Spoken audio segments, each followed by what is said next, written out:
remember, President Obama and I went at it pretty good back in 2008. And he won and I lost.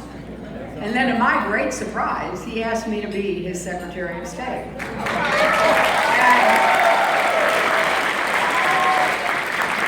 When he first asked me in that meeting in Chicago, I said, oh, you know, President-elect, I think I could help you if I stay in the Senate. That's where I think I should be. He goes, no, he said, I really want you to be Secretary of State. We have all these problems around the world. And he said, I have to focus on the economy, and I need you to go out and tell people that, you know, Bush and Cheney and Rumsfeld are gone, and we're going to start to kind of work with people again. And I said, well, you know, I'm so honored and flattered, I just don't think I can do that. He goes, well, you go home and think about it, and I don't want to hear from you until you tell me yes. So I went back to New York, and I thought really hard about it, and I still believed, you know, I should stay in the Senate to help this, you know, new, young Democratic president.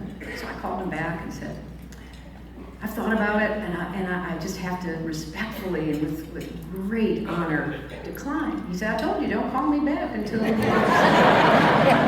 So I said to my husband, I said, you know, Bill, I can't believe this. He's asked me twice, and I've told him no twice, and he says he's not going to take no for an answer. And Bill looks at me and says, you know, I asked you to marry me twice, and you said no twice.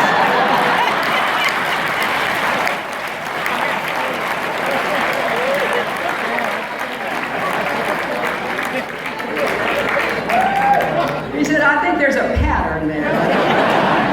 So I stayed up all night, I thought about it, and I thought, okay. So I called back President Obama, and I said, I'd be honored to serve. Now, I've told that story all over the world. And here's why. We did run a hard election against each other all the way to the end. And the very first trip I took as your Secretary of State, I was in Indonesia, which, as you know, is a place the President spent a few years in as a child because of his mother's work. And I was talking to a big group of people, and it was on live television.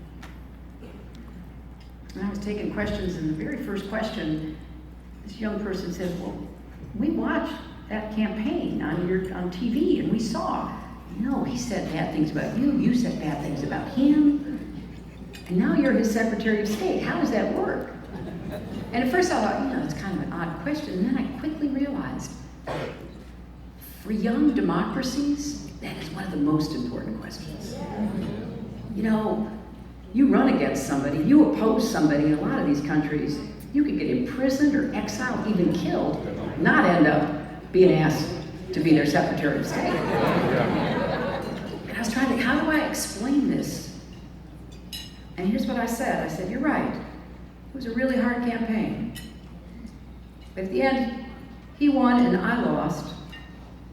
And then he asked me to be his Secretary of State.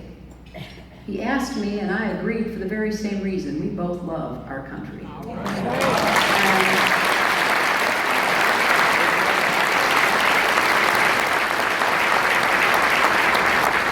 want us to get back remembering that.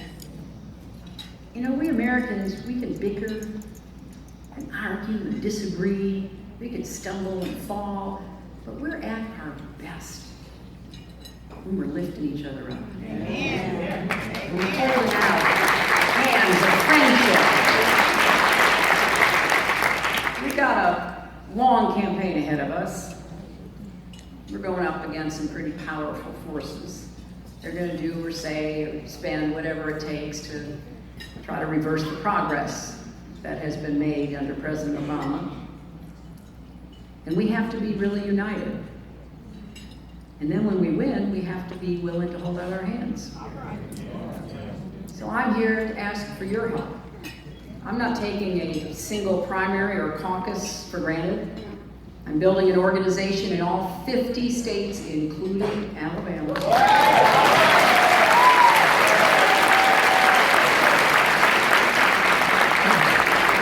Because I want to help Democrats win up and down the ticket, not just in the presidential campaign.